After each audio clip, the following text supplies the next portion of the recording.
Introduction to ABLE accounts for people with disabilities. ABLE accounts are savings and investment tools that allow people with disabilities to save money without impacting public benefits. They are offered under Section 529A of the U.S. Tax Code. Before ABLE, people with disabilities could not have assets of more than $2,000. That's absurd. And for many people, this meant living in poverty or relinquishing control of their own finances to another person. ABLE solves that problem. Our mission is to advance financial empowerment for people with disabilities by increasing the awareness of ABLE accounts. ABLE accounts are really nice insofar as they allow people to save like a checking account or a basic savings account. This can be layered with a special needs trust, which families could set aside for their children for larger assets like long-term care and houses. For people who believe in the power of work and what it does to self-worth, we're allowing a lot of people with disabilities to go out, to have a job, to save that money without fear of losing their federal benefits. It's creating a lot more self-confidence and a lot more self-sufficiency. An ABLE account support person is also known as an authorized legal representative. That can be a brother, a sister, a parent, a grandparent, a rep payee, the power of attorney to assist just with the ABLE accounts. It's basically the person who can manage that fund, manage the money, make sure that money that's needed can be withdrawn, and make sure it's a qualified disability expense so that there aren't tax implications and that the money can be used freely, manage everything about the account, make sure the money's there and is used appropriately. ABLE accounts offer a variety of investment savings options. Most are fairly simple, so they can keep the costs down. There'll be some target risk options, aggressive, moderate, conservative in most places, as well as some other types of investments. Most are anchored with an interest-bearing checking account, let's say, or the option to have a prepaid debit card or a debit card associated. Because these accounts we see more as maybe savings, some long-term investment, but it's that ability to save for the future, but also pay for current expenses. A qualified disability expense is almost anything that anyone else has as an expense. It's beautifully broad.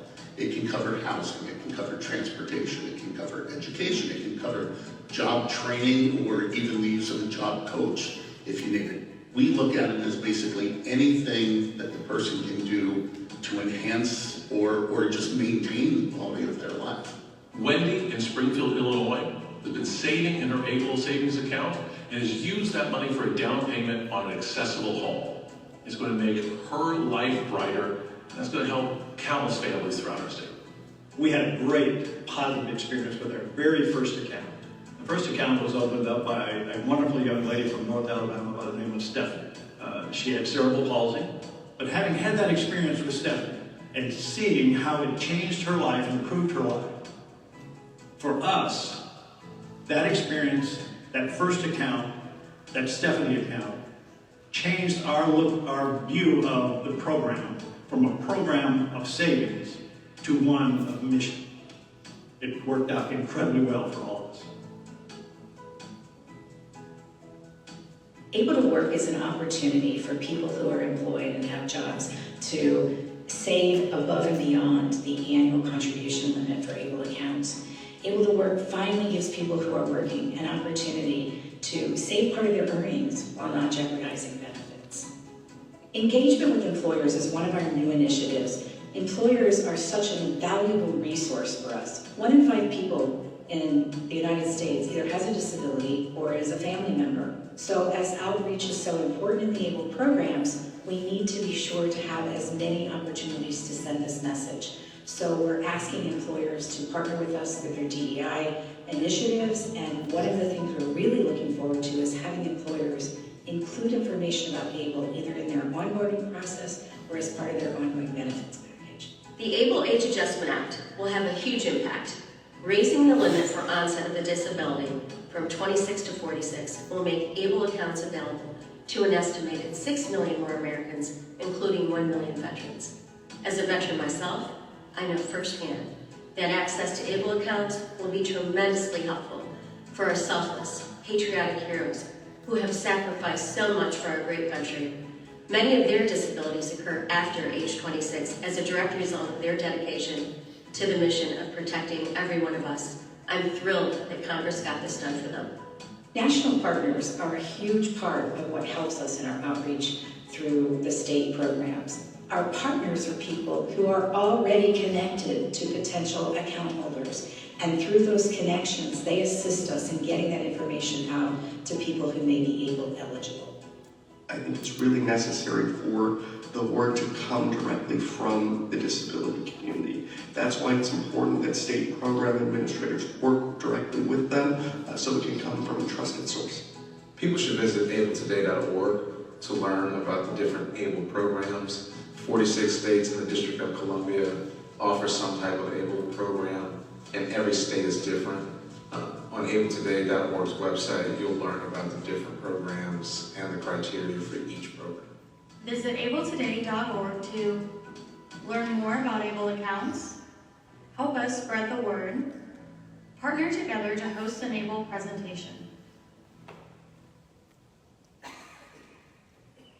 Good evening. Good evening. Thank you for joining us for tonight's Mississippi ABLE Town Hall, which is brought to you by Mississippi Department of Rehab Services and the Mississippi ABLE Board. My name is Samandra Murphy. I have the privilege of serving as the Chief of Staff for MDRS, and we're a state agency dedicated to serving individuals with disabilities and helping them live and work independently. We're honored that the Mississippi Legislature has charged us with managing the ABLE program for the state, and we're really excited that each of you are here tonight to join us in learning more about the ABLE program. As we get started with the discussion, if you're joining us on Facebook Live, please just message us your questions, and if you're here in the room joining us in the Cadence Conference Center, there should be pen and paper in your bag that you received when you came in, and you can write down any questions that you may have, and the lovely ladies in green will come by and pick up your questions. And they can also help you with anything else that you need assistance with tonight. So as I mentioned, our agency works hand in hand with the Mississippi ABLE Board to administer our state's ABLE program. And tonight joining us is Mr. Billy Taylor, who is the Executive Director of MDRS, and he would like to welcome to the event. Mr. Taylor has worked with Mississippi ABLE since its inception in Mississippi, and he has a lot of knowledge about the program that he's going to share with you tonight. Thanks a lot, Samandra. Yes, Samandra said I am the Executive Director at the Department of Rehab Services. I've been in this role for about 5 weeks now, so relatively new to this role as Executive Director. But I've been with the agency for about 15 years in various roles. And one of those roles has been over the Mississippi ABLE program. For about the past 10 years, it was passed at the federal level in 2014. So really a decade now that ABLE has been a law in our nation. It took it a couple of years to get passed here in Mississippi. That happened in the 2017 session, I believe. And then in 2019, we opened up the first ABLE account here in our state. So it's a program I'm very thankful to have been able to work with for these past number of years. It's really a great service to our citizens with disabilities, and we're excited to be here with you guys tonight to talk about ABLE. We have a small group, so y'all just feel free to make this as casual as possible. If we do a bad job explaining something, feel free to interrupt. We'll circle back and try to flush out any details that y'all would like to discuss. So feel free to jump in at any point. Thanks. Thank you, Billy, and thank you for all of your work with ABLE. We've also got Mr. Cameron Stubbs and Dwight Owens joining us this evening. Would you mind sharing with us why you guys are serving on the panel tonight? I'm Dwight Owens, communications consultant. I think everyone deserves to live a life that they're excited about. The pursuit of happiness. So I'm excited about ABLE and what it can do for individuals with disabilities in our state. And as an obvious representative of that community, I'm happy to be here. I'm Cameron Stubbs. I'm the Executive Projects Coordinator for the Office of Communications, and I resonate with Dwight's thoughts, absolutely. I'm a individual with a disability of 22 years, and so very passionate about accommodations and pushing the envelope, especially for opportunities for Mississippians with disabilities. So glad to be here and hopeful to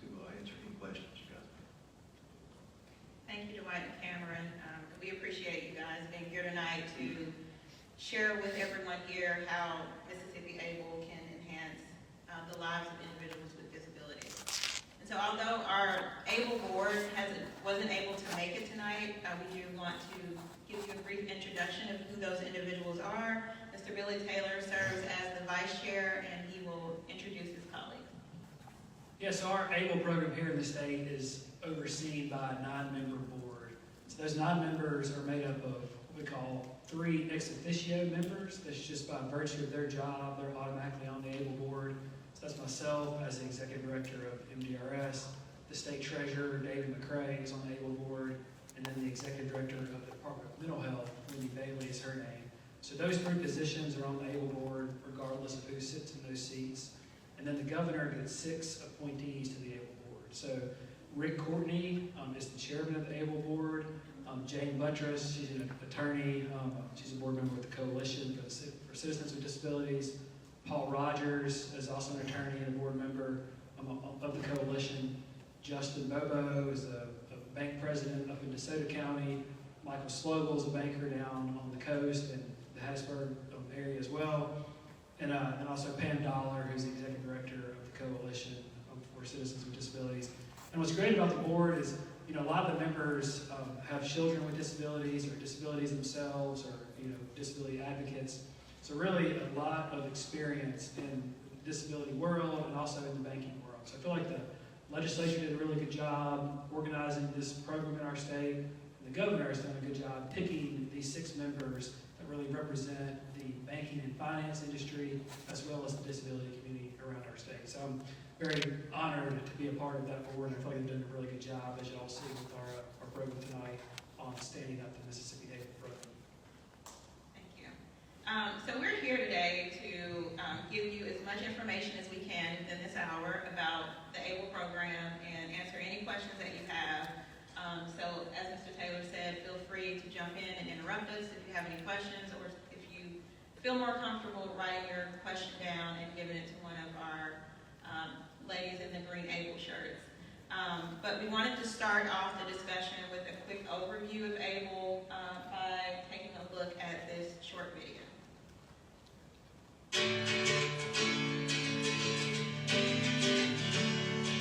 There's a new opportunity for Mississippians with disabilities to achieve a better life experience. A groundbreaking program called ABLE allows individuals with disabilities a greater opportunity to save and invest money. And what that does is it allows the individual to save for the future, but the big part of that is it does not affect their benefits. They can put that money back for the future and not have to worry, is that going to knock me out of Medicaid, or is that going to knock me out of my disability check? The Achieving a Better Life Experience, or ABLE Act, was passed by Congress in 2014, allowing the creation of ABLE savings accounts. In 2017, Mississippi authorized the ABLE program, and Mississippians began opening ABLE accounts in June 2019. ABLE savings accounts are for individuals with disabilities. The savings will not affect public benefits. Accounts can be used like regular bank accounts, as well as for long-term savings. ABLE accounts may also provide tax advantages. Deposits to the ABLE accounts can be as much as $15,000 per year, and in some cases, even more. They should be able to plan for the future, to plan for that leaking roof. If they want to buy a book, if they want to take a class, if they want to improve the housing situation that they're in, saving for that has been an impediment. Or receiving gifts to help them with it has been an impediment. So the important thing about ABLE is that it addresses that sort of cultural norm that we thought you need to be destitute if we're going to give you benefits to help lift you up, and change that into, yeah, we're going to let you manage some money and maybe help keep your life on a more even keel. Residents of Mississippi ought to be enthused about the prospect that now people with disabilities, and we have a large population, I think 25% approximately of Mississippians have a disability of some sort, and now those people who have SSI and Medicaid benefits have a way to save some money, use some other funds without jeopardizing those benefits. So it is a big thing for Mississippi. The requirements to establish and maintain an ABLE account include that a person must have acquired the disability before the age of 26. A person may only have one ABLE account, and funds must be used for qualified disability-related expenses. The Mississippi ABLE program is overseen by a governor-appointed board and is administered by the Mississippi Department of Rehabilitation Services. To learn more about setting up an ABLE account, please visit MississippiABLE.com or call 1-888-609-3469.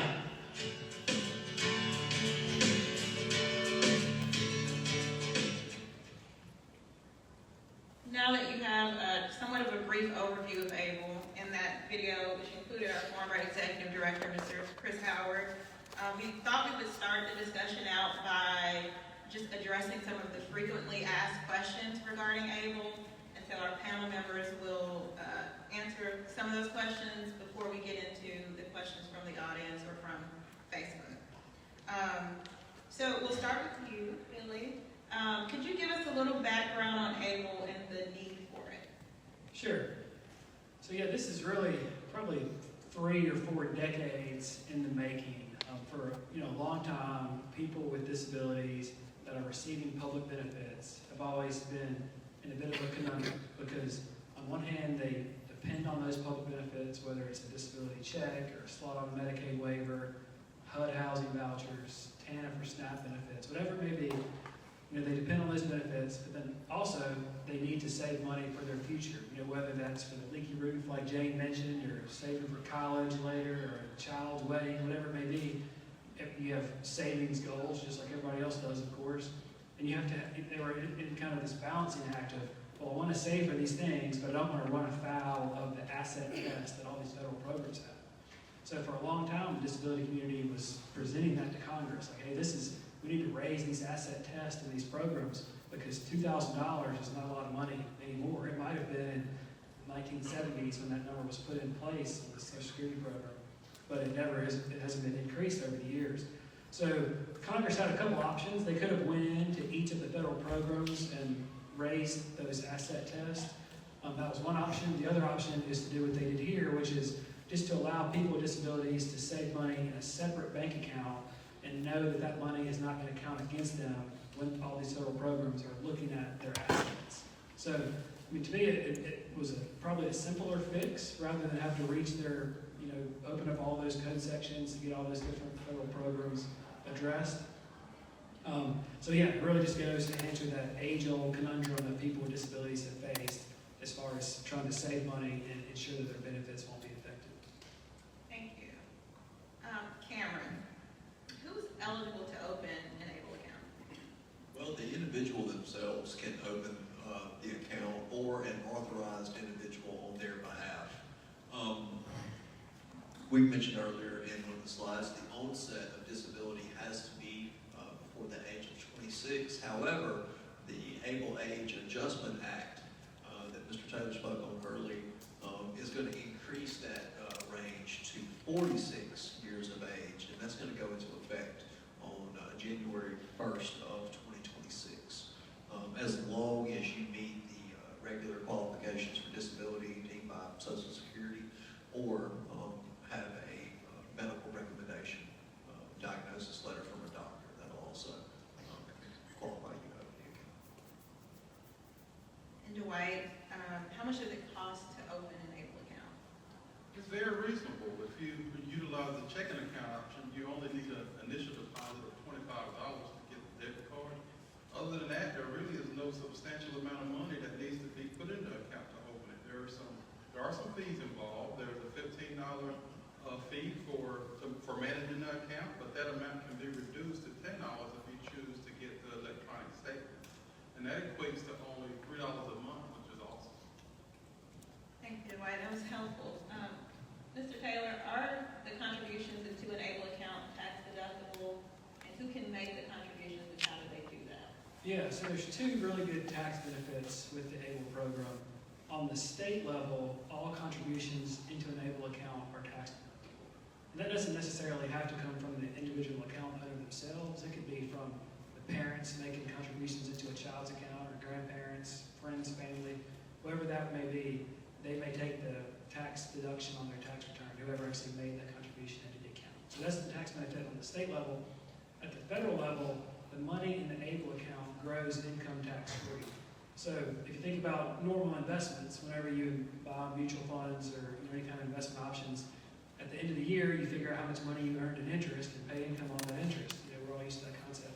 But money in ABLE accounts grow income tax free over the years. So there's a great benefit on the federal level in that the money grows income tax free. Good benefit at the state tax level, that contributions are deductible. So so two great tax deductions there. What's the second part of that question? Who can make contributions and how do they do that? Yeah, so anybody can contribute money to an ABLE account. So while you have to have the disability currently prior to 26 to be eligible to open up an ABLE account, the money can come from anywhere. I mean, it can come from the individual themselves, family, friends. There's a lot of really cool ways to contribute money to the ABLE accounts. There's even this a U-Gift feature where you can have like a electronic link that you can put on maybe your social media or email to friends and family. And just with the click of a button, somebody can contribute money into your ABLE account. So we've heard some really cool stories over the years about how that's been utilized. There was one guy that was saving to have his van modified, which, as we know, that can be an expensive endeavor. So he was saving money, and he asked his friends and family, like, hey, can you guys help contribute to have my van modified? And they're able to click on his U-Gift link and then deposit the money straight into an ABLE account. If you think about that same scenario prior to ABLE, if they were to give him money and say, hey, this is for your van you modified, before ABLE, during that time period where he was holding on to that money, that would be a countable resource for his disability check or for Medicaid, so it would jeopardize his benefits. But with that U-Gift link, people can basically bypass him and put it straight from their pocket into his ABLE account. So they can do that knowing that his benefits won't be affected.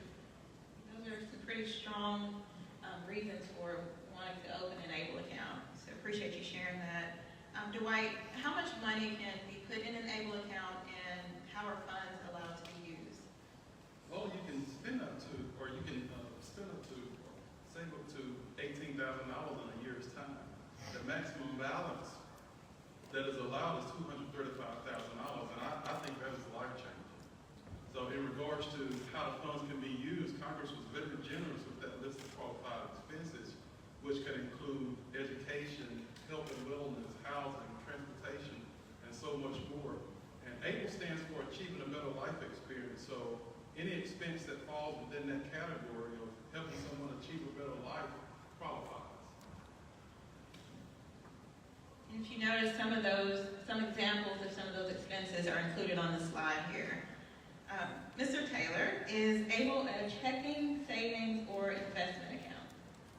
Yes, so it's really a bit of both. So whenever you go to open up an ABLE account, you'll make some initial decisions whether or not you want to utilize the checking account feature or one of the investment options, or both. You can put some money in checking, some money in one of the investment options.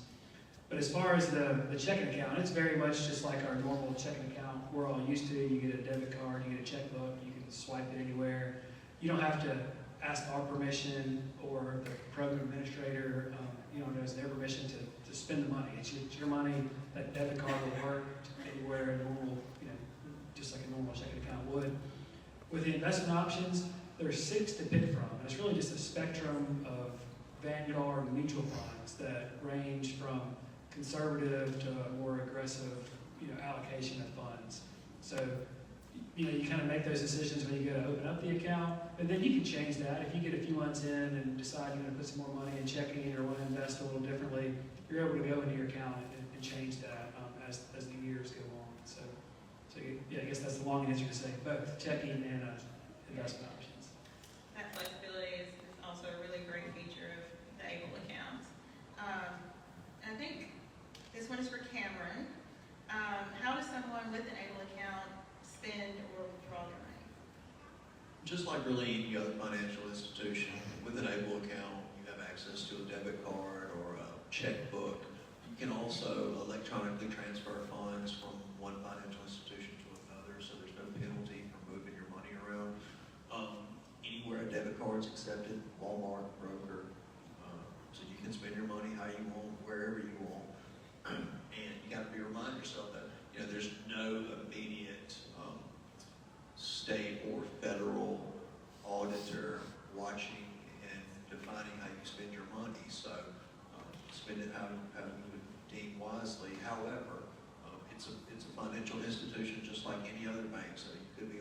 by the IRS at some point. So just be mindful on what you spend your money on. Very good. And this is our last frequently asked question before we get into the audience questions.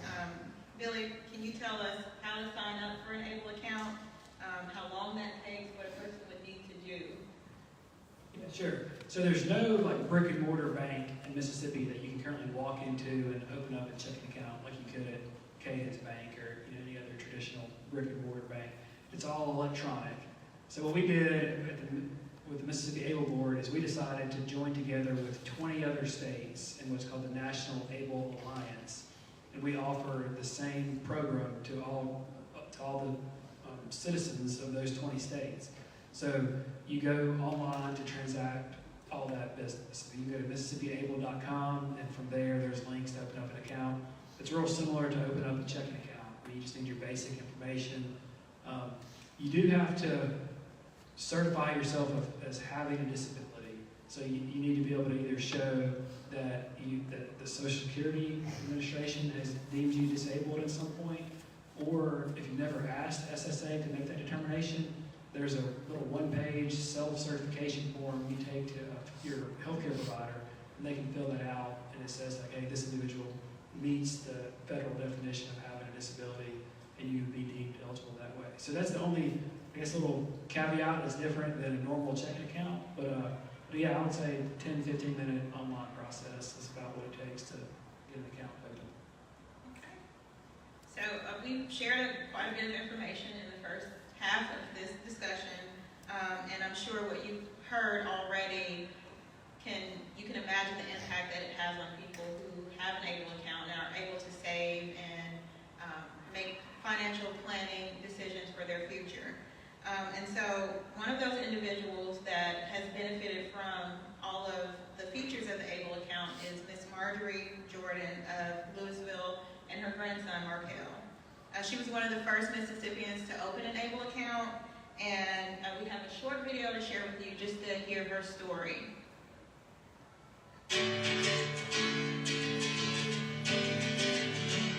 You can't think about the right now, you gotta think about the future. Marjorie Jordan has spent much of the past preparing her grandson for the future. She's very proud of the progress he has made. I am so proud of him. Like I said, we kind of grew up together. It's kind of different when you're a grandparent raising a child versus being the parent. Number one, we second guess ourselves all the time. And I still do sometimes. I wonder if. But I just try to make an intelligent decision with whatever I have at that time. And once I make that decision, I know I got to lie. So I have to take care of her, and she take care of me. Diagnosed with autism at an early age, Markel attended special education classes and recently graduated from high school. It was in school that he discovered a love for painting and drawing, and now he is planning to attend art school. Marjorie says she took advantage of every program available to help Markel succeed, including those offered by the Mississippi Department of Rehabilitation Services. And they put him on one of their programs, a work-study program, and they would transport him every day to Kosciuszko. And he learned from that, and they found him the job at Pizza Hut. And he's been there now for, it's been over a year. Check into these programs. They're here for you. They're here for us. And we need to utilize them, which is how I found out about the ABLE Act. Achieving a Better Life Experience is an innovative program passed by Congress in 2014. Gives individuals with disabilities the opportunity to save for the future and not have to worry, is this going to affect my benefits I'm receiving every month? Because you think about Medicaid, even an individual with a disability, they may have prescription drugs that are costing them $5,000 a month. They can't afford to lose that Medicaid coverage and have to turn around and pay for their prescriptions themselves. So this kind of gives them the peace of mind to say, hey, I can save for the future and not be worried about losing that coverage I've currently got. Mississippians with disabilities began opening ABLE accounts in June 2019. The savings will not affect public benefits. Accounts can be used like a regular bank account as well as for long-term savings. ABLE accounts may provide tax advantages. Deposits can be as much as $15,000 per year and in some cases more. They should be able to plan for the future, to plan for that leaky roof. If they want to buy a book, if they want to take a class, if they want to improve the housing situation that they're in, saving for that has been an impediment. Or receiving gifts to help them with it has been an impediment. So the important thing about ABLE is that it addresses that sort of cultural norm that we thought you need to be destitute if we're going to give you benefits to help lift you up, and change that into, yeah, we're going to let you manage some money and maybe help keep your life on a more even keel. So it gives us a chance to put something aside for him. We don't know what tomorrow's going to bring. Anything can happen.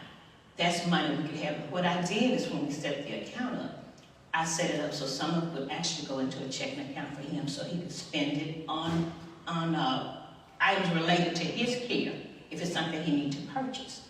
But I also put it in, set it up so I invested a portion of it as well so that it would grow some. And again, that's more money he would have if something happens. And as he gets older, he would have something to fall back on to help him out. So you have parents that are afraid for their children to go to work because of those benefits are cut off. They don't have enough to live.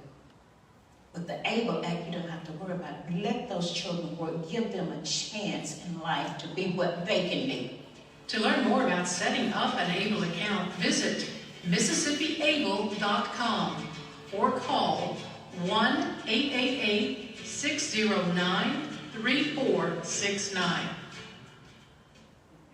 I just love Miss Marjorie and Markel's story, but it's really just one of many stories for those who are benefiting from ABLE accounts. So we hope that hearing their story can be inspiring for you in considering whether or not ABLE is right for you and your family. We do want to, I think it's time for questions from the audience at this point. Yes, sir. You had mentioned it takes 15 minutes to get signed up on the internet. And when do you determine what bank you need to use? Talk to the bank, you have to go to the bank and talk to someone at the bank about it and get it set up with an account like that, or? Yeah, so you won't actually go to a brick and mortar bank to open up an ABLE account or transact your business with ABLE. It's all done electronically, or there's paper form options available if you just want to do it via paper forms and mail it in the mail. But what we did is we joined together with these 20 other states, and we've partnered with them to hire one program administrator. So that's a company called Ascensus. So that's basically the company that handles all the deposits and withdrawals and answers all the questions, helps people get enrolled. And then the bank that we partnered with the checking account option is a bank called Fifth Third. And it's not a big bank in Mississippi. I don't think they have any locations, but they're real big in the Northeast where a lot of the other national ABLE Alliance states are. So you get a Fifth Third checking account is the checking account you'd have, and you would be able to they'd send you a debit card and a checkbook, and it would work just like a normal checkbook and debit card would. But yeah, there'd be no point in the process where you would need to go to a local bank here to transact your business. It'll all be done either online or through the mail using the paper forms. Okay, and then each person is limited on any amount of money they can spend on things? Yeah, so you can put $17,000 a year in the account, up to $235,000. And the money in the account, in order to receive the tax treatment of ABLE accounts and to not be counted against your benefits, needs to be spent on disability-related expenditures. But as that list showed, Congress was very generous when they defined what is a qualified disability-related expense. So they included housing, transportation. I mean, just with those two things, and that's your mortgage or your rent, your utility bills, your car insurance, car note, gas, like everybody's normal expenses. We heard Rick Courtney, the chairman of the ABLE board, he described it one time as It's really anything that helps someone achieve a better life experience, which is, of course, the ABLE acronym, would be considered a qualified disability-related expense. And then, this gets a little down in the weeds, but even if you decide to spend your own money on something that's not a qualified disability-related expense, you haven't broken any laws or done anything that's illegal. It's your money. If you want to spend it, I'm trying to think of an example of something that's not a qualified disability-related expense. Let's say lottery tickets. Let's say you just want to go to the gas stations, buy $100 worth of lottery tickets. That's your money. Your debit card's going to work. You're going to be able to buy those lottery tickets. You've done nothing wrong, nothing illegal. But the only, I guess, pitfall with that is now, whenever your account, if it gets audited, that $100 would be counted as an asset against those federal programs because you had that $100 in your name and it wasn't spent on a qualified disability-related expense. So that's a little bit in the weeds, but as long as the account is generally spent on qualified disability-related expenses, this should really never cause you any problems. But if you open up an ABLE account and only spend it on things that were obviously not qualified disability-related expenses, then at some point, the IRS could audit the account and say, like, hey, this individual is not spending it on qualified disability-related expenses, therefore we're going to count the money in ABLE against his eligibility for Medicaid or eligibility for SSA. So that's the only caveat to that. You would really not, you haven't done anything wrong. It's your money. You're able to spend it wherever you want. But that's I guess the warning we would give if you spend the money on something that's not a qualified disability-related expense. But luckily, Congress was very generous in their definitions. I mean, it's almost anything. So it's almost kind of hard to think of what would not help somebody achieve a better life experience. I want to piggyback off that first question that you asked, William. It really doesn't take any time to complete that on Mississippi ABLE, but and when you're filling that out, you don't need any documentation to upload. It's just basic questions, disability, type of disability. It's a lot of questions. You don't need to upload anything that I found. So, but it doesn't take long at all. Yeah, one interesting part about the application process is that, so let's say you're doing the self-certification form where you just take it to your healthcare provider and they sign it saying this person has a disability. Like, that doesn't come to us to be verified, or doesn't go to a census, our program administrator. You just keep it for your own records in case the account is ever audited. You just have that in your file and say, all right, here's the form where I was certified to be eligible for an ABLE account. So there's not, a lot of people, it's almost counterintuitive. You would think you fill out that form and have to send it in to get checked. But it's almost like filing your income taxes at the end of the year. Like, you tell them how much you made, how much your deductions are, they just kind of take your word for it, but you got to know that they can come in and ask questions if the IRS wants to. So it's really not a lot of red tape to get an account opened up.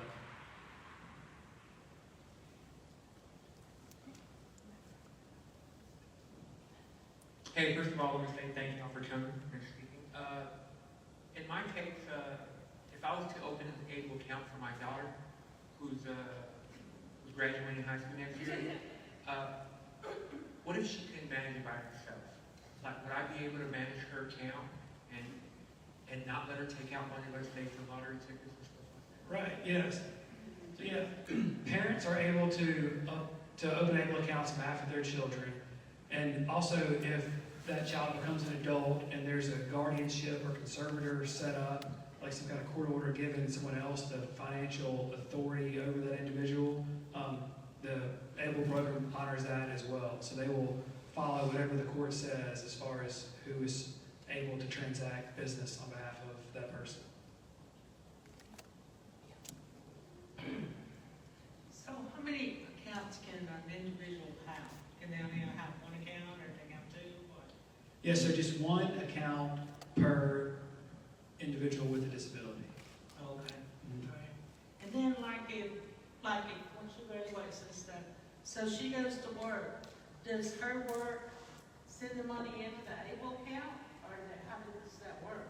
Because if she draws a check, then there's no share of money, right? Right, so there are options with some employers to do direct deposits of the paycheck into an ABLE account, but an important distinction with ABLE, and this is a little bit in the weeds as well, but So for ABLE accounts, it helps you with the asset test of all these programs. So with whether it's Social Security or Medicaid, they say that you can't have X amount of money in your name, no, you're fine, or you won't be eligible for an ABLE account. So that's like how much money you have in your name. That doesn't necessarily mean that you can go over the income limits of those programs. So you could go over the income limits by earning too much money, and you still may be ineligible for those programs. So ABLE really helps with saving money. It doesn't necessarily reduce your income. So you can't take your paycheck, put it straight into ABLE, and then say, I never earned that income because it went to an ABLE account. It would still be income that you earned, but it's just helping you on the savings test that all these federal programs have. Do you have any other? Do you have to be on SSI or SSDI to be eligible or receive Medicaid? No, so that's a great question. She asked if you have to be on SSDI or on Medicaid to open up an ABLE account. So we have several ABLE account owners that are not receiving any assistance from the government at all. Actually, one of the first ABLE account owners was an attorney with the Department of Justice. She's blind, and she opened up an ABLE account the first week we launched in 2019. And the reason she did it was because of the tax benefits. Now her money is growing income tax free. She gets to take Mississippi tax deductions for contributions. So she's not utilizing ABLE to keep any benefits in place, but she just realized the monetary benefits of these tax benefits that are bestowed on account owners. So there are several accounts that we have that's the reasons more tax-wise why they open the account, more so than protecting the benefits.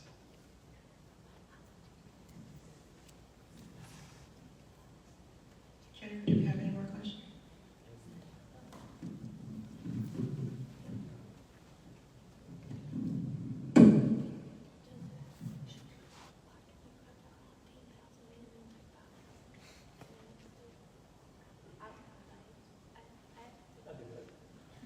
Hey, thank y'all for coming. We really, really appreciate it.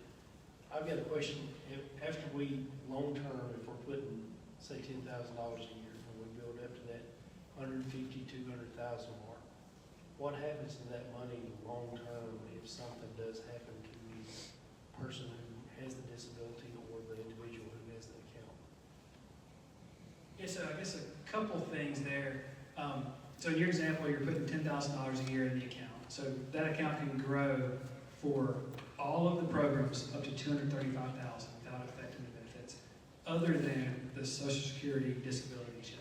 So for that program to still be eligible, you can only have $100,000 in your ABLE account. And we've talked to SSA, we know that if your ABLE account goes over $100,000, then your SSA benefits will be suspended for any months that your ABLE account was too high. So once you are able to reduce your ABLE account balance, they tell us, we haven't got to this point yet because we're only 4 years in and you can only put 16 or 18,000 this year in the account. So nobody's been it hasn't been mathematically possible to get to this point. But Social Security tells us when that happens, and as soon as they can reduce their ABLE account balance down to under 100,000, then their disability check will automatically be turned back on. They won't have to go through a reapplication process. But then, thinking long term, eventually, we all pass away at some point, and ABLE accounts would follow just the normal probate laws of the state.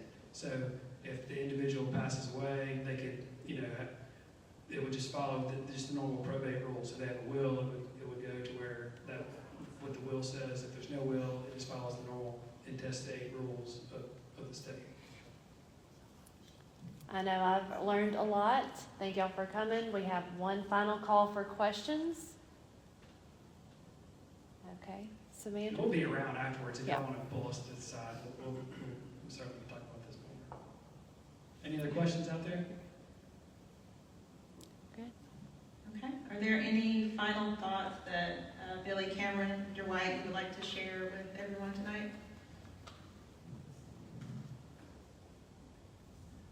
I just would like to say I started an ABLE account a few years ago, and I did I chose the savings option to take advantage of the tax benefits. And there's a cool feature that I found for those with children with disabilities. There's a cool feature where you can actually create a link on Able and be able to send that link out to friends and family to be able to give toward that Able account.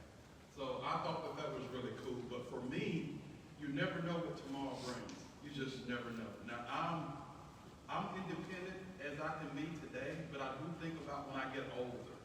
And when I can't propel this wheelchair the same way that I can propel it today. And I think about that, so in that particular period, I may need additional assistance. And when that time comes, I want to be ready. So I'm grateful for Able. I'm one of those individuals that doesn't receive any benefits, and I recently opened an Able account simply for the investment profile and the tax benefits. I'm kind of like a wife. I feel pretty independent, but who knows what tomorrow's going to bring. And eventually, one day, I'll need assistance, whether it be assistive technology or an attendant of some type. I want to make sure that the funds I'm putting in now are aggressive and will grow and help me meet those needs. So we're just very fortunate to have the opportunity, and put a plug for all our Mississippians with disabilities out there. This world is what you make of it, and the sky's the limit. So whatever you can do to make your life better, please put yourself out there, and this account is going to help you achieve some of those things. How young can the child be before the parents can open up an account? They could be any age. Yeah. I guess my final thought, and I should have mentioned this earlier, just a quick snapshot of where we are with Mississippi Able. Like I said, we launched in 2019. We currently have about 400 accounts that have been opened up statewide with about $2 million in total assets. So there's been, pretty decent, steady increase of people utilizing these accounts around the state. But as we go out and speak about it to different disability groups, or we've probably done 4 or 5 of these town halls, mainly what we hear is that people either just don't know about it, which is our job to get the word out, or they just for so long have heard, like, hey, if you have too much money in your name, you're going to lose, you're going to lose your Social Security benefit, or you're going to lose your Medicaid coverage. So really trying to just change that mindset that now this is a new tool in the toolbox of Mississippians with disabilities to be able to finally save some money and kind of rest easy, knowing that it won't affect your benefits. Thank y'all so much. Thank you for being here tonight, and we hope that you have learned a lot about Able, but we will be here afterwards. Our panel will still be here to answer any of your questions. We also have a laptop set up in the back if you would like to open an Able account tonight, and then there's a bunch of refreshments still over there for you guys to eat up before you go. So thank you for joining us tonight, and we hope that this has been really beneficial for you. Thank you. Hundreds of thousands of Mississippians like me depend on public benefits for healthcare, food, and housing. To receive these benefits, I cannot have more than $2,000 in my name. with Able, I can save for my future without losing my much needed benefits. I couldn't plan on savings before. But now I am able. Visit MississippiAble.com to get started.